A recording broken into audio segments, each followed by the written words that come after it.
सहज योग कोई आज की चीज नहीं है।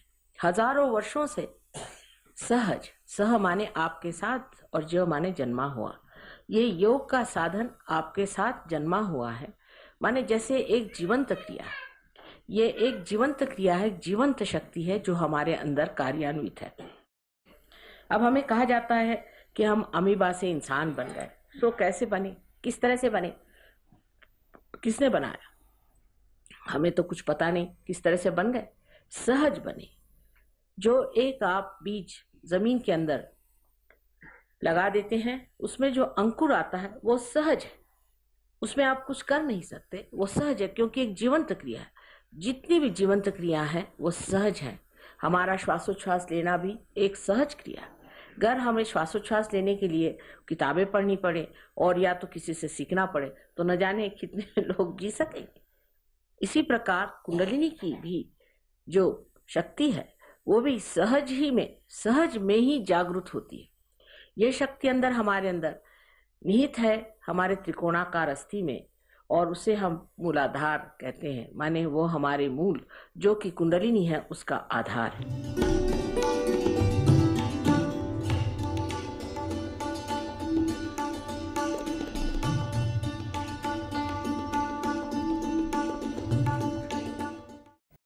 ओंकार क्या है? सारे संसार का जो कार्य है वो इस ओंकार की शक्ति से होता है, जिसे हम लोग चैतन्य कहते हैं, जिसे ब्रह्म चैतन्य कहते हैं।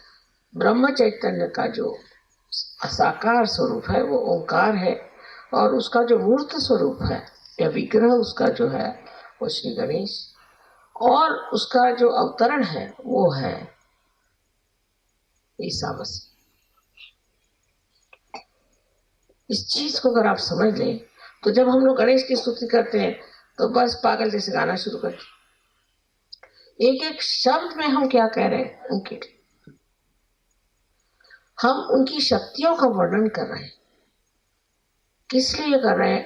जिनके पास शक्तियां हैं, समझ लीजिए अगर मेरे पास कोई शक्ति है, आपके पास शक्ति है, तो उसका वर्णन करने की क्या जरूरत है? क्योंकि वो शक्तियां हमारे अंदर आ जाए, उन शक्तियों से हम भी शक्तिशाली हो जाए, इसलिए हम गणेश जी की स्तुति करते हैं। पर सबसे बड़ी तो उनकी शक्ति पवित्रता की। जो चीज पवित्र होती है वो सबसे ज्यादा शक्तिशाली होती है, उसको कोई नहीं छू सकता। जैसे साबुन है, साबुन आप कितना भी धोइए, किसी से भी धोइए, वो गंदा नहीं होता। एक बार साबुन भी गंदा हो सकता है, पर ये ओंकार पवित्र, शुद्ध और अनंत की वस्तु है, या अनंत का कार्य करने वाली शक्ति है। इस शक्ति की जब आप उपासना करते हैं तब याद रखना चाहिए कि हम इस शक्ति को अपने अंदर लेना चाहते हैं, जिससे हमारे अंदर पूरी शुद्धता हो जाए, हमारे चक्र सारे शुद्ध हो जाए, हमारे जीवन शुद्ध हो जाए, हमारे समाज, राजकारण, हमारा देश और सारे जगत की शुद्धता हो जाए। और उस शुद्धता में ही आनंद है। जब कोई शुद्ध चीज हो जाती, जैसे आप नहा धो करके और साफ कपड़े पहन ले तो बड़ा अच्छा लगता है।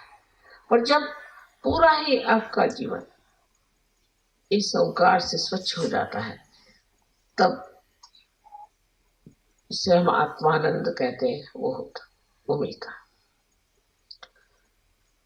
और आत्मा में भी जो शक्ति है वो भी ओंकार ही की शक्ति है। लेकिन ओंकार हमको समझते नहीं है क्या चीज है। ये कह दिया कि वो है और अर्धमात्रा है, ये कहने से हम समझ नहीं पाते कि ये चीज क्या है। और ये चार शक्तियां चतवारी श्री गणेश की हैं, उन्हीं का प्रादुर्भाव आप पाते हैं ईसा मसीह के जीवन में।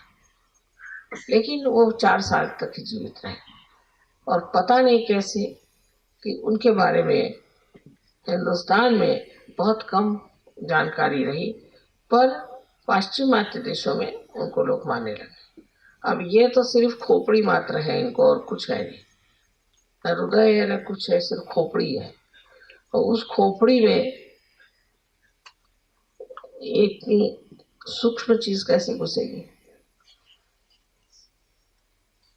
इस सूक्ष्म चीज को समझने के लिए मनुष्य की जो बुद्धि है उसमें मेधा जागृत होनी चाहिए, माने उसके अंदर वो संवेदन शक्ति आनी चाहिए जिसमें वो प्रकाश के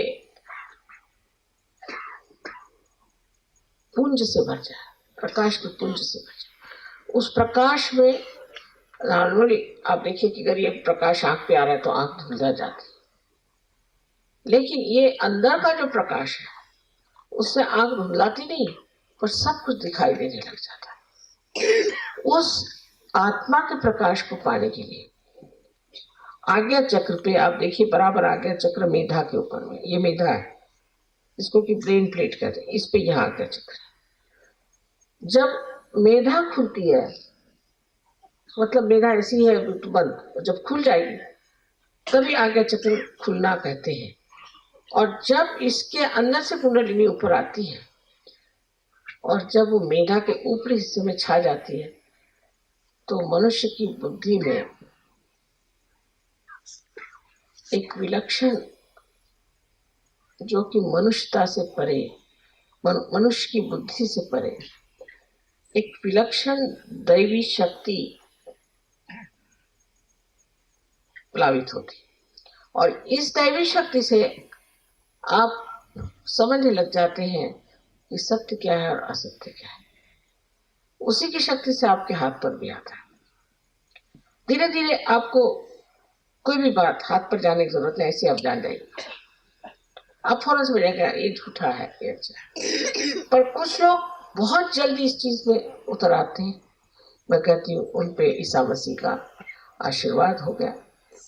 और कुछ लोग अब भी बुद्धि के चक्कर में रहते हैं, जैसे यह है कि बेकार के धर्म अधर्म में फंसना, जाति पाति में फंसना, और हमको तो भाई हिंदुस्तानी ठीक है या अंग्रेजी ठीक है, इस तरह के विचार, संकुचितता और दूसरी अनुदारिता और कंजूसियां और दुनिया भर की जो चीजें हैं। पहले आपको केवल सत्य को प्राप्त करना चाहिए, एब्सोल्यूट ट्रूथ को। उसके बाद आप कोई भी सवाल पूछें, उसका जवाब सही माने में आपके उंगलियों के ऊपर आ जाएगा। आप इसे जानेंगे कि सत्य क्या है। किसी भी चीज़ को कह देने से कि असत्य है, वो चीज़ असत्य नहीं होती, उसकी खोजबीन करनी चाहिए।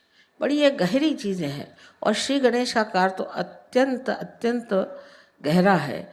और वो एक चिर बालक है, उनमें जो अबोधिता है, इनोसेंस है, वो एक चिर बालक है, वो बालक स्वरूप है।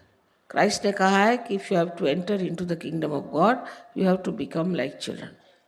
इसका मतलब बच्चों में जो निश्चल स्वभाव होता है वो हमारे अंदर आना चाहिए, लेकिन वो ज़बरदस्ती करने से या कुछ रोज़ की अभ्यास करने से नहीं जाएगा। अगर आप ज़बरदस्ती करेंगे तो आपका अहंकार बढ़ जाएगा। अगर आप ये कहेंगे कि हम बड़े पापी हैं, हमने बड़े पाप किए, हम बड़े खराब हैं, तो आपका प्रति अहंकार बढ़ जाएगा। दोनों तरह से ये गलत बात है। तो इसके लिए करना क्या चाहिए? करना ऐसा चाहिए कि अपनी कुंडलिनी का जागरण पहले कर लें। कुंडलिनी के जागरण से आप दूसरे आयाम में, दूसरे डायमेंशन में उतरते हैं। दूसरे डायमेंशन में उतरते साथ धीरे धीरे अंदर से ही ये स्वच्छता होती रहती है। ये अनादिकाल से कुंडलिनी आपके अंदर स्थित है और ये उसी समय का इंतज़ार कर रही है, उसी के लिए बैठी हुई है कि जिस वक्त आपको ऐसी व्यक्ति मिल जाए जो आपकी कुंडलिनी का जागरण कर सके। क्योंकि ये आपकी माँ है और आपकी अपनी वैयक्तिक माँ है, वो आपके बारे में सब कुछ जानती है। और जिस प्रकार आपकी माँ ने आपको जन्म देते वक्त सब तकलीफ़ें खुद उठाई, वो कुंडलिनी ही सारी तकलीफ़ें उठा देती है और आप इस आत्म साक्षात्कार को प्राप्त होते हैं। इस आत्म साक्षात्कार को प्राप्त होने के बाद आपको सिर्फ इतना करना है कि अपने इस योग को जो आपका अब परम चैतन्य के साथ हुआ है उसके साथ एकाकारिता स्थापित करनी। चारों तरफ हम लोग देखते हैं फूल, देखिए कितने सुंदर है, सृष्टि कितनी सुंदर है, पर हम कभी सोचते भी नहीं कि ये कैसी बनी, इसको कौन बनाता है। एक फूल के पौधे एक ही ऊंचाई तक बढ़ते हैं, कोई पेड़ एक ही ऊंचाई तक बढ़ते हैं, ये सारा कौन करता है। इसे आपको पातंजल में अगर आप देखे जाए तो लिखा हुआ है कि ऋतंभरा प्रज्ञा, इसका नाम उन्होंने ऋतंभरा प्रज्ञा कहा। लेकिन यही ब्रह्म चैतन्य है, यह परम चैतन्य है जो चारों तरफ फैला हुआ है और जिसके लिए आदि शंकराचार्य ने बताया हुआ है कि सलीलम सलीलम, ठंडी ठंडी हवा इसकी लहरें आती। बाइबल में भी इसको cool bridge of the Holi ghost कहा गया। इस प्रकार की कुंडलिनी हमारे अंदर है और वो बिल्कुल व्यवस्थित रूप से इसी के इंतज़ार में है कि कब आपका पुनर्जन्म है। अभी तक अमीबा से इस स्थिति में हम आ गए कि इंसान बन गए, लेकिन इससे कोई ना कोई उच्च स्थिति ज़रूर होनी चाहिए। अगर हम सत्य को प्राप्त किए होते तो आज कल के जो झगड़े हैं ये न रहते। हम सब एक मन से, एक विचार से, एक सत्य के साथ जीते। लेकिन ये जो झगड़े हो रहे हैं इसकी वजह यही है कि हम लोगों ने अभी तक उस केवल सत्य को प्राप्त नहीं किया, और जब तक हम उस सत्य को प्राप्त नहीं करेंगे तब तक उत्क्रांति माने इस एवोल्यूशन की जो चरम सीमा है उसे हमने प्राप्त नहीं किया। उसको प्राप्त किया बगैर हम लोग कभी भी शांति से, सुख से, समाधान से रह नहीं सकते। संसार के जितने भी प्रश्न हैं अधिकतर मनुष्य ने ही खड़े किए हैं। इस मनुष्य के परिवर्तन के लिए श्री गणेश का बहुत कार्य है, बड़ी मेहनत करते हैं। इनके गण हैं इसलिए इनको गणपति कहा जाता है, और ये हर समय माँ की सेवा में लगे रहते हैं और हर जगह जहाँ भी ज़रूरत होती है तुरंत दौड़ के जाएंगे और कार्य करते हैं। अब ये सब चीज़ें ऐसी लगती हैं जैसे कोई स्वर्गीय चीज़ें हैं और इसका मनुष्य से कोई संबंध नहीं, लेकिन इसी दुनिया में हम लोग उस स्वर को स्थापित कर सकते हैं जिसकी महिमा शास्त्रों ने गाई हुई है। कोई कठिन बात नहीं है और इसके लिए सिर्फ हमें सज्ज होना चाहिए, मन में शुद्ध इच्छा रखनी चाहिए कि हम इसे प्राप्त करें। ये कोई झूठी बातें नहीं है, ये कोई ऐसी बातें नहीं है कि जिससे किसी को भुलावा डाला जाए, किंतु ये बात सत्य है और इसे हमें प्राप्त करना चाहिए। This power of Adi Shakti, which we call Param Chaitanya, is the power that loves you, has complete control of the nature. It understands, it thinks, it knows everything. Everything about you, it knows. It works in every angle, in every walk of your life. It is with you entirely, as if supposing you fall into a river which is flowing fast and you cannot swim anymore. You cannot use your hands anymore. You start flowing with it. And then you realize that flowing with it is a better thing than to try to get out of it. But just flowing with it. Just enjoy all the nature around you. You don't get drowned. On the contrary, you feel you are elevated. And you're flowing with it. Then you understand, what am I to do about something when it's done by Param Chaitanya for me?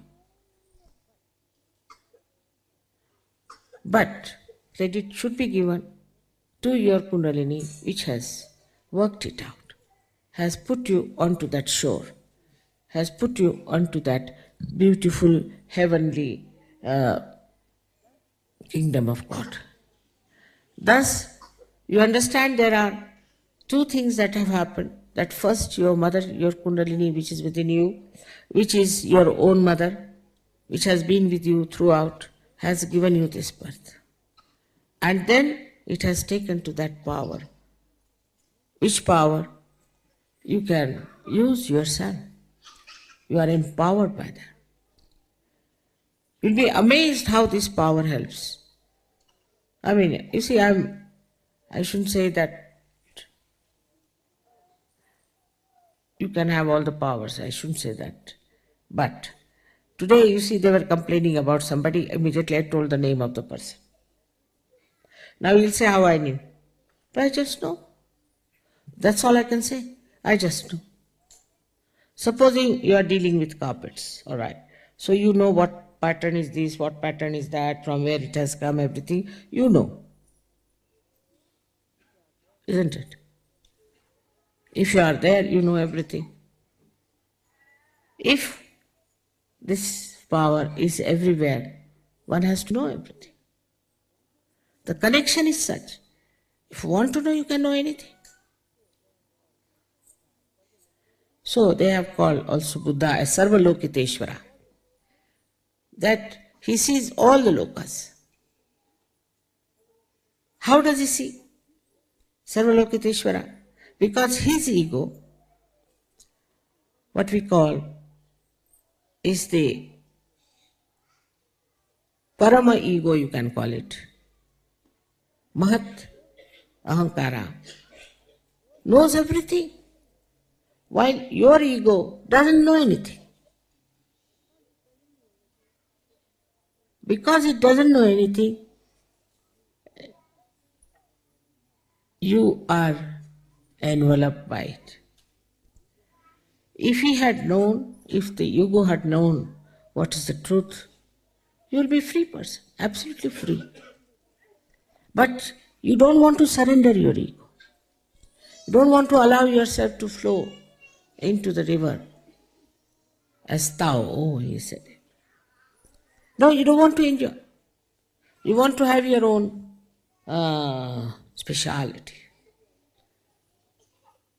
Individuality is very different from having a kind of an ego within yourself that I am this, I am that.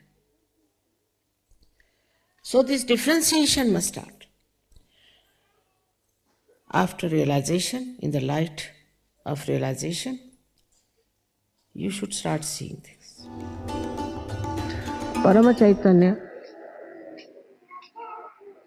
does everything. At least mentally we know that everything is worked out by the grace of Parama Chaitanya, which is the power of the Adi Shakti. But still, it is not so much in our heart.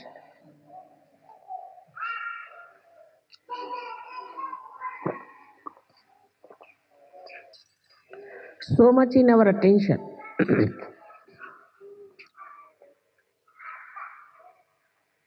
We can consider Param Chaitanya like an ocean, like an ocean which contains everything within itself. Everything, all the working, everything is within its own limits. So it cannot be compared with anyone. You cannot compare it. Now, if you see the sun, then from the sun, the rays have to come out to work it. If you see somebody, say a person who has an authority, he has to assert that power.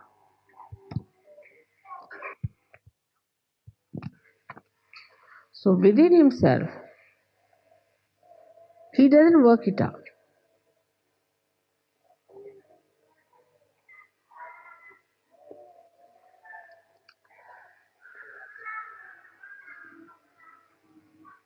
Say, for example, if there's a seed,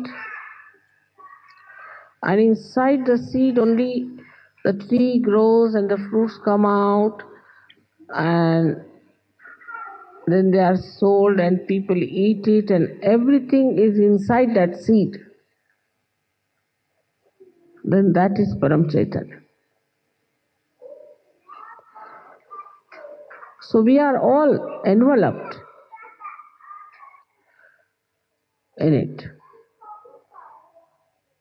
And only the waves that we see, and we are on the waves, so we see it as dislocated, separated. Like we feel this is Germany, or this is England, this is India. These are just folds of the sari of Paramachaitanya, which look separated, but they are not separated. They are continuous.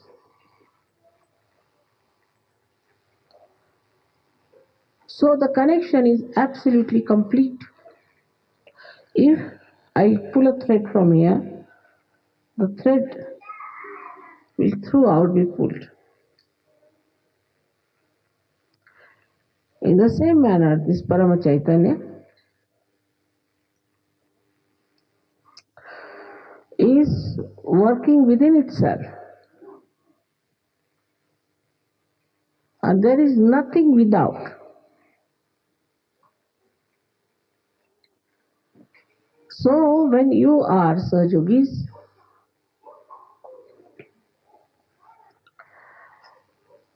it pays special attention to you.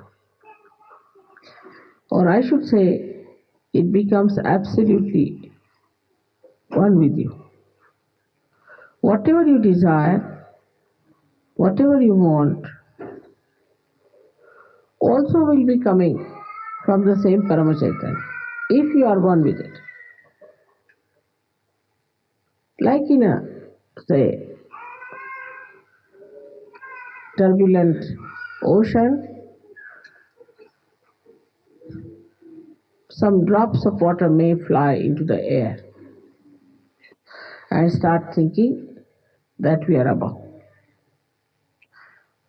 We are away from the world, away from the ocean. But again they have to fall into the same.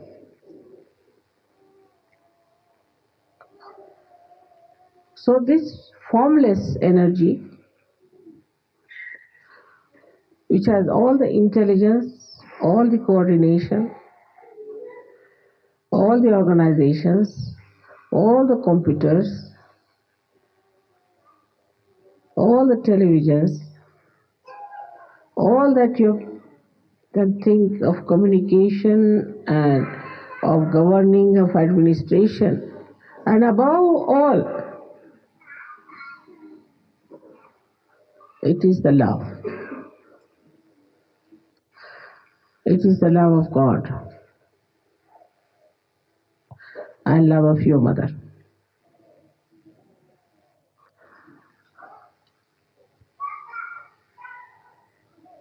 So, to be one with this Paramachaitanya, you have to know that you have to become the reality.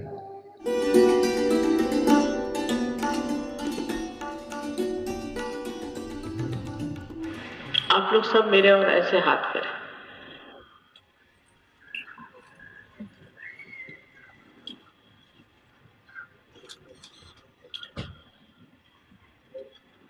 With the Indians, I don't have to do all the exercise. I'm sorry.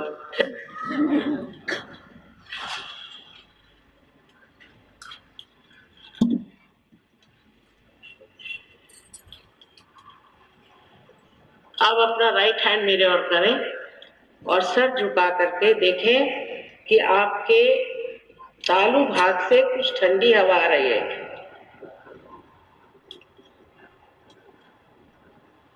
शंका नहीं करना, या तो गर्म आ रही होगी या ठंडी आ रही होगी.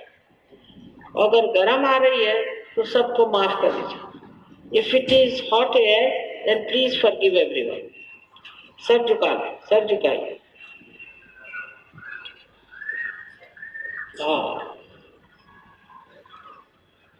अब लेफ्ट हैंड मेरे और. Please put your left hand towards me. Now bend your head and see with your right hand. Left hand मेरे और करें, सर झुका के और राइट हैंड से देखिए, ठंडी या गर्म हवा आ रही है क्या? आप ही के सर से आएगी।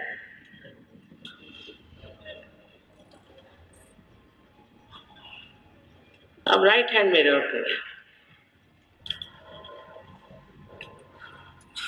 और फिर सर झुकाए। Please put right hand towards me. अब पुट डाउन योर हेड और अब फिर देखिए आप कि सर में से दूर, किसी के दूर आती, किसी नजदीक आती। अगर आपके अंदर गर्म आ रही, इसका मतलब आपने अपने को माफ नहीं किया और दूसरों को माफ नहीं किया। If there is hot air coming, that means you have not forgiven yourself and you have not forgiven others.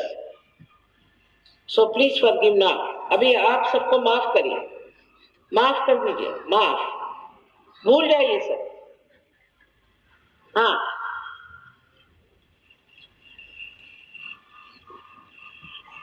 अब दोनों हाथ आकाश की ओर ऐसे करें और सर पीछे करें। Please put both your hands towards the sky like this and push back your head upwards towards the sky. आकाश की ओर देखिए। अब आप ये 3 प्रश्नों में से एक प्रश्न पूछें। पहला प्रश्न ये, क्या मां ये परमात्मा की प्रेम शक्ति है?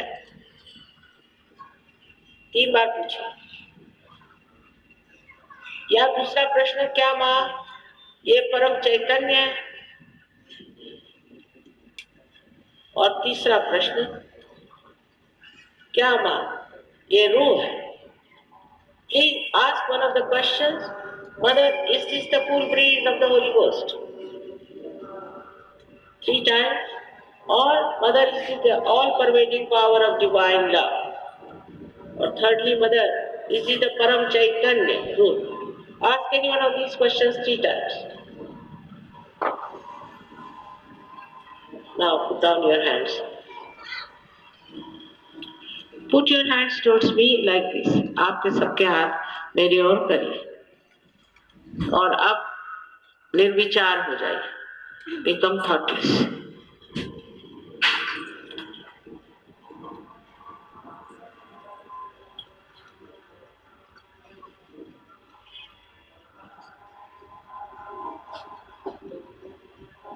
अब जिन लोगों के हाथ में उंगलियों के अंदर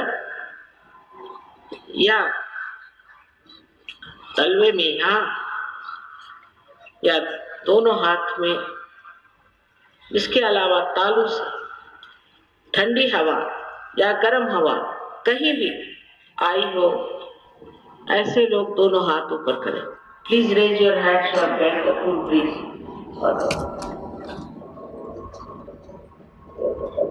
सारे के सारे पार हो गए आप लोग।